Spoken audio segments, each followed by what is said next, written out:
Alors, bonjour. Comme je vous l'ai promis la semaine dernière, nous allons enfin commencer notre première vidéo de coaching professionnel. La vidéo va s'adresser aux chercheurs d'emploi et elle sera portée sur le thème comment postuler. Oui, c'est le thème que j'ai choisi pour cette semaine, en attendant vos propositions pour les semaines à venir. Donc, nous allons passer directement sur le vif du sujet. Comment postuler? Nous avons remarqué aujourd'hui, avec la situation professionnelle précaire au Cameroun, précisément, parce que je vous l'ai dit, nous allons nous focaliser sur le contexte professionnel camerounais dans nos vidéos. Donc, j'ai remarqué que les Camerounais cherchent du travail, mais ils n'ont pas la bonne méthode. HRBing ne va pas vous vendre le rêve. Nous n'allons pas vous faire croire que nous avons un magasin qui est rempli d'offres d'emploi et que nous vous les mettrons à disposition. Non.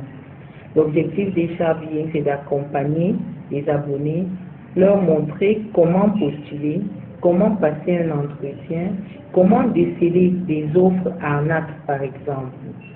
Donc, l'objectif est de vous amener à être plus éveillé, à rendre vos candidatures plus compétitives face aux recruteurs.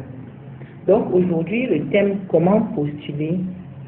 Lorsqu'on se retrouve au chômage ou alors on sort de l'école, on est en recherche d'emploi, qu'est-ce qu'il faut faire? La première chose est de mettre à jour son CV. Mettre à jour son CV, ça veut dire mentionner les expériences professionnelles les plus récentes. Il faudrait qu'elles figurent et qu'elles soient portées au-dessus. Ça veut dire de la plus récente à la plus ancienne sur le CV. Le CV doit avoir un titre. Il doit porter votre nom, votre date et lieu de naissance, votre adresse mail, votre numéro de téléphone. Le titre du CV, c'est votre profession, votre métier ou alors votre spécialité. Le domaine dans lequel vous excellez, pour lequel vous cherchez un emploi.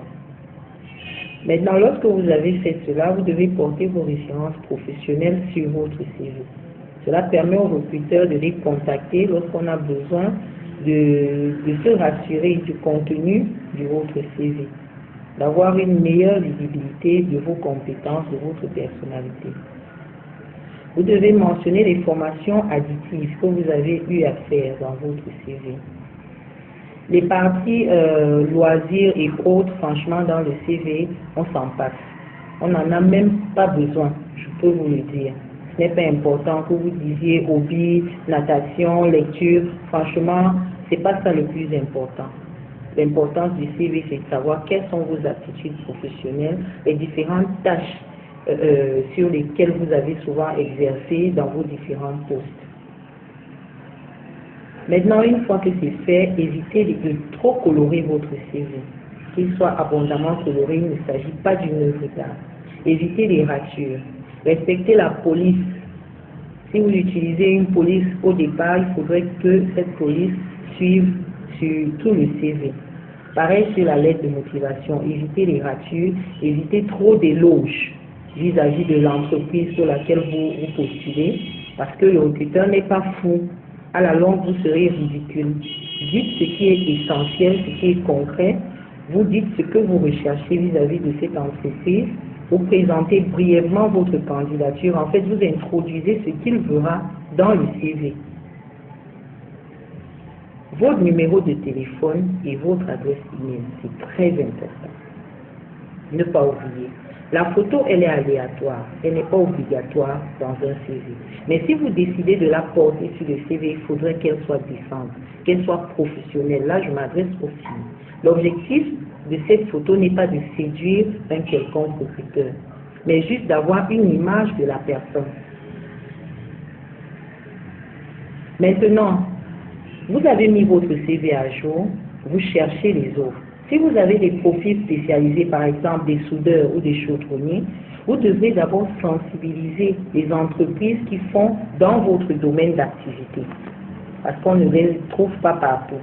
Lorsque vous avez sensibilisé ces entreprises qui font dans votre domaine d'activité, vous Faites maintenant une liste de vos dossiers, le dossier à remplir. Vous pouvez vous renseigner dans ces entreprises quels sont les critères de recrutement ou alors de sélection. Alors vous composez vos dossiers et vous les déposez, que ce soit de façon physique, s'ils acceptent, que ce soit par adresse mail, s'ils en ont une. Vous prenez toutes les informations nécessaires. Maintenant, pour les fonctions généralisées comme les comptables et administration et autres, vous savez que généralement dans toutes les entreprises on en trouve. Ce que vous devez faire, c'est aller sur les sites de recrutement camerounais. Vous sélectionnez les offres. Tous les jours, vous recueillez les offres et vous voyez celles qui correspondent à votre profil. Lorsque vous avez repéré une offre qui correspond vraiment à votre profil, lisez-la correctement. Si possible, notez et relevez les points essentiels comme la date limite de dépôt de candidature, la composition de dossier. Rassurez-vous que votre profil matche vraiment avec ce qui est requis dans l'offre. Notez la référence du poste. Ça, c'est capital lorsque vous voulez postuler. Il faudrait que la référence du poste soit mentionnée dans l'objet du mail que vous enverrez avec votre candidature. Et si possible, en objet de la lettre de motivation, si on vous la demande. Rassurez-vous que le dossier que vous avez composé soit rempli des pièces qui ont été demandées.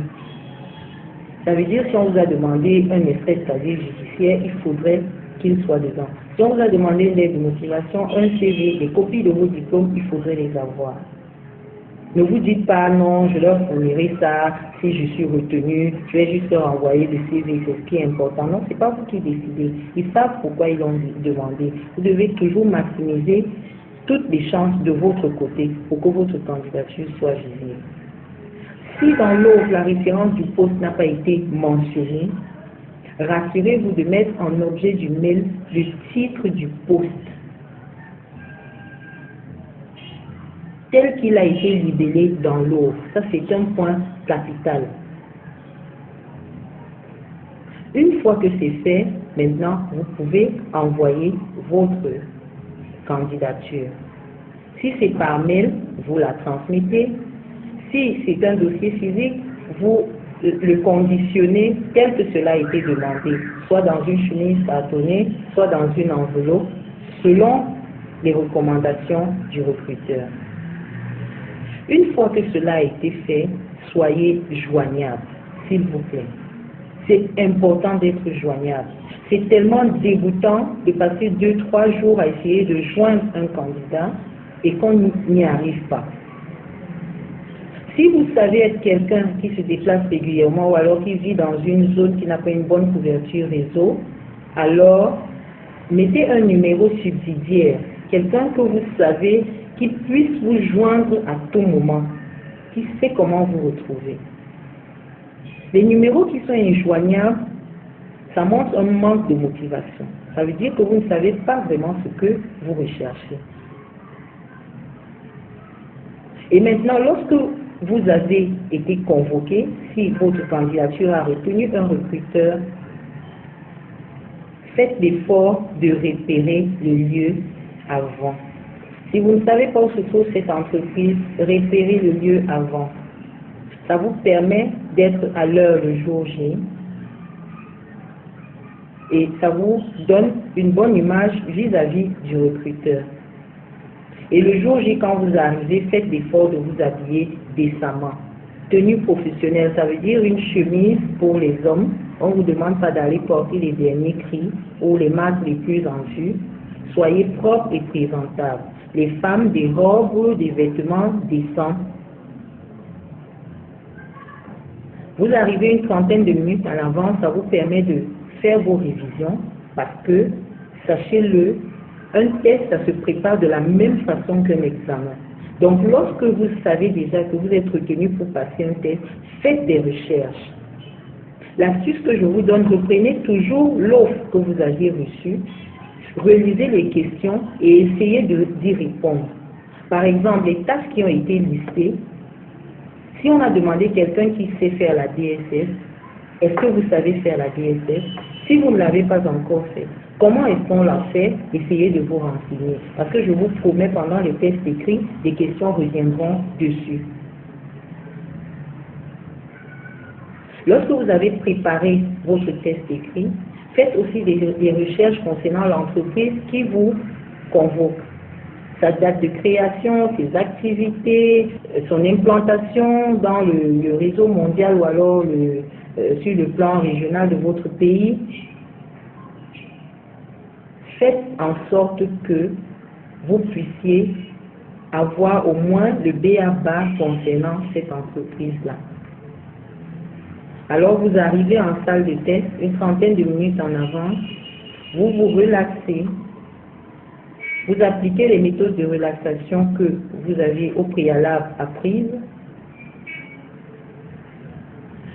vous relisez vos notes, c'est pour ça qu'arriver en avance est très intéressant.